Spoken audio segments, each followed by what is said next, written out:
Shalom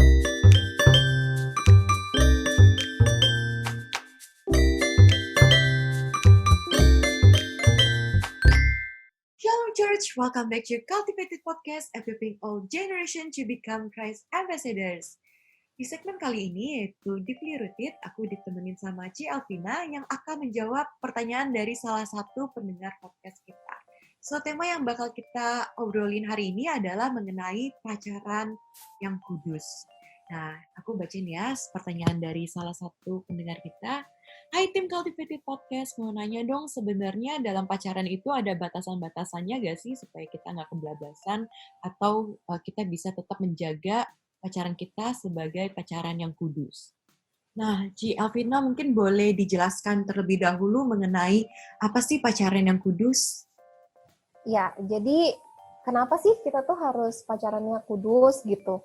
Nah, jadi kita buka di 1 Peter 1 ayat 14-16, dibilang kayak gini. Do not conform to the evil desire you had when you lived in ignorance, but just as he who called you is holy, so be holy in all you do, for it is written, be holy because I am holy. Nah, terus di Matius 5 ayat 27-30 dibilang kayak gini. God desires us to learn to live in holiness as He is holy. Jadi sejak kita tuh jadi anak Tuhan, kita tuh di-empower gitu loh sama Tuhan untuk kita tuh bisa punya desire untuk pursue holiness gitu.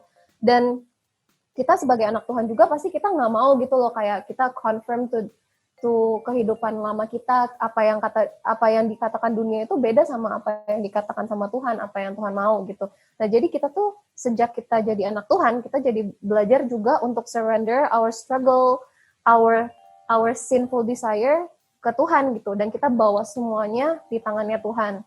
Dan kita percaya Tuhan itu selalu mau yang terbaik buat kita, dan Tuhan itu mau mold us, shape us to be more Christ-like gitu. Jadi kita tahu gitu loh, kayak karena Tuhan itu holy, Tuhan juga mau kita tuh holy gitu, karena Tuhan itu tuh holy dan kita tuh sinful. Tuhan itu set apart from us, Tuhan itu karakternya tuh holy gitu. Jadi sejak kita dijadikan anak Tuhan, ya Tuhan mau kita juga belajar gitu loh untuk kita bisa berubah untuk pursue holiness itu seperti Tuhan gitu, dan itu butuh proses gitu. Nah, untuk practical tipsnya ada beberapa hal yang mungkin aku bisa kasih ke kalian gitu. Untuk yang pertama, kalian bisa pacaran atau ngedate-nya di tempat yang ramai. kan kayak kita kan anak ya.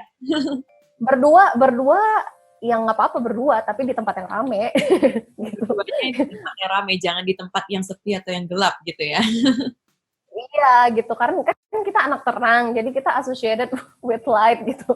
Ya intinya kita kalau bisa sih ya pacarannya atau ngedate ya di tempat yang rame gitu, di tempat yang banyak orang, yang nggak eksklusif cuma berdua aja, karena bisa timbul hal-hal lain ya dari situ gitu, kayak bisa ada temptation lain atau iya bisa tempted even further gitu loh. Jadi kita ciptakan lingkungan yang kondusif supaya kita itu bisa menjaga kekudusan antara kita dan pasangan kita gitu. Itu tips yang pertama. Tips yang kedua, nah tips yang kedua itu bring this in prayer gitu. Jadi kita minta sama Tuhan, Tuhan aku pingin aku sama pasangan aku kita sama-sama bisa pacaran yang kudus. Kita mau pacaran kita itu pleasing your heart. Kita mau pacaran kita itu bisa jadi berkat buat orang lain juga. Kita pokoknya pingin pacaran kita dan hubungan kita ini benar-benar centered in you. Foundationnya itu engkau dan rooted deeply in you gitu loh. Kita mau sama-sama pursue holiness bareng. Aku yakin kalau kedua pasangan saling berdoa untuk itu dan minta Tuhan pasti jawab dan Tuhan pasti kasih gitu. Aku yakin. Gitu. Jadi terus constantly bring this in prayer gitu untuk pasangan-pasangan di luar sana. Nah, terus tips yang ketiga, kalian ini tips yang ketiga itu be accountable to someone, maybe orang yang kita look up to ya, yang seiman, yang sama-sama percaya sama Tuhan Yesus. Mungkin yang kita anggap sebagai mentor kita, gembala, atau anyone deh yang believers gitu. Share your struggle with him or her. Dan aku percaya juga Tuhan tuh bisa pakai orang-orang sekitar untuk encourage kita, supaya kita bisa keep walking in the righteous path gitu. Yang penting kitanya mau belajar gitu.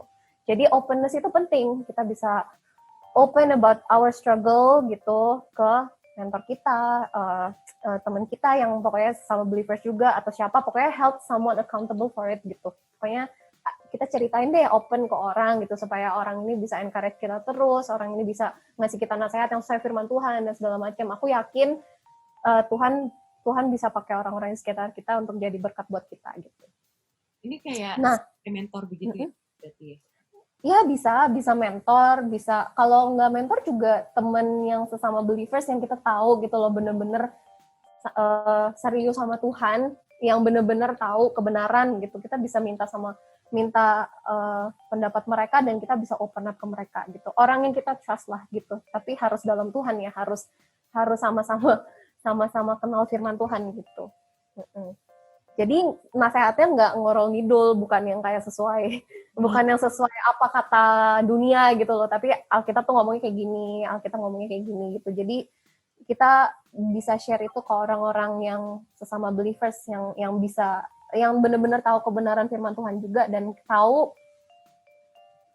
orang itu care sama kita juga sih kalau bisa. Iya, gitu. Mau yang terbaik buat kita. Ada satu lagi, ini tips yang terakhir. Yang ini tuh adalah renewal of our mind, meditate in His words gitu. Jadi ayatnya aku ambil dari Roma 12 ayat 2. Do not conform to the pattern of this world, but be transformed by the renewing of your mind.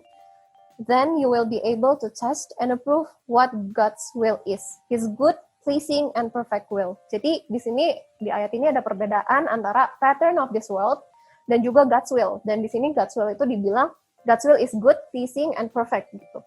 Nah, jadi the pattern of the world itu beda gitu loh sama apa yang Tuhan inginkan gitu. Jadi kita harus meditate in God's words gitu. Kita harus rajin untuk baca Alkitab supaya kita makin tahu kebenaran, supaya kita makin tahu apa yang Tuhan mau dalam hidup kita, supaya kita tuh tahu God's will gitu loh. Keinginan Tuhan tuh dalam hidup kita tuh seperti apa gitu. Jadi makin kita baca, makin kita mengerti firman Tuhan, Tuhan kan kasih kita akal budi dan pikiran, ya our mind will be renewed gitu, aku percaya, karena firman Tuhan. Dan Roh Kudus yang bakal selalu bekerja dan ngingetin kita gitu loh, kayak kalau misalnya kita ada di situasi-situasi tertentu gitu, kalau misalnya, dan aku percaya dalam menjaga kekudusan antara pasangan itu juga Roh Kudus itu terus bekerja asal kita mau belajar gitu. Kita belajar dari firman Tuhan. Kita mau terus rajin pursuing Tuhan lewat membaca firman kayak gitu. Jadi penting banget untuk nge-renew pikiran kita gitu. Jadi misalnya nih gitu, udah mau jatuh dalam dosa gitu. Tapi Roh Kudus ingetin kita, enggak, aku mau pleasing God's heart gitu. Tuhan tuh lebih penting daripada ini gitu, daripada selfish desire aku, daripada desire aku yang cuma momentary ini gitu loh. Tuhan itu lebih penting gitu. Tuhan itu lebih berharga. Aku mau taat sama Tuhan, aku mau ngikutin Tuhan, aku nggak mau mendukakan hati Tuhan kayak gitu. Itu aku yakin Roh Kudus bekerja, tapi kita harus mau belajar. Kita harus mau baca firman dan kita biarkan, dan pas kita baca firman, kita meditate in His words, kita bawa dalam doa, Tuhan biar firman yang aku baca ini jadi rema dalam hidup aku supaya aku bisa mengerti dan aku bisa menerima dan aku bisa bener-bener ngerasain dan experience your words alive gitu loh in my heart gitu. Gitu tips-tips dari aku.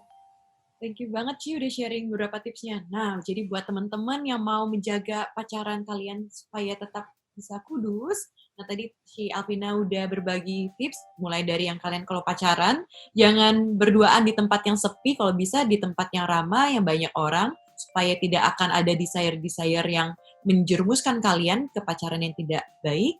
Terus juga mungkin kalau kalian ada kakak mentor atau mungkin orang-orang teman-teman yang kalian rasa juga sangat caring terhadap kalian dan yang pastinya harus yang satu iman juga, yang percaya Yesus juga, dan juga bawa ini ke dalam prayer and juga meditate on God's word supaya Tuhan tetap menjaga dan membless pacarannya kalian. Thank you banget Ci buat tips-tipsnya. Semoga ini juga bisa berguna untuk kalian dan mungkin kalian ada tahu nih teman-teman kalian yang juga mempunyai pertanyaan yang sama tentang bagaimana sih tips untuk bisa untuk menjaga pacaran supaya tetap kudus. Kalian bisa share podcast ini. Kita ada di YouTube dan juga ada di Spotify.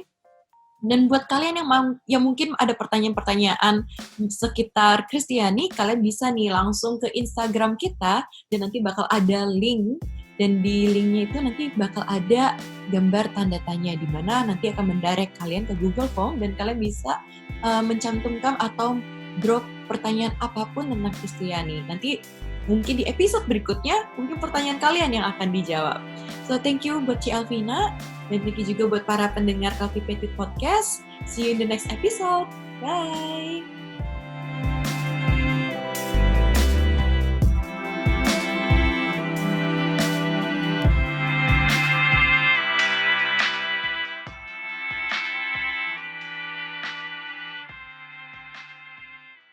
Terima kasih sudah mendengarkan podcast kami. Share podcast ini kalau menurut kalian memberkati. Cultivated Podcast tersedia di Spotify dan YouTube. Dan kalian bisa cek juga Instagram kita di cultivated.podcast. Terima kasih.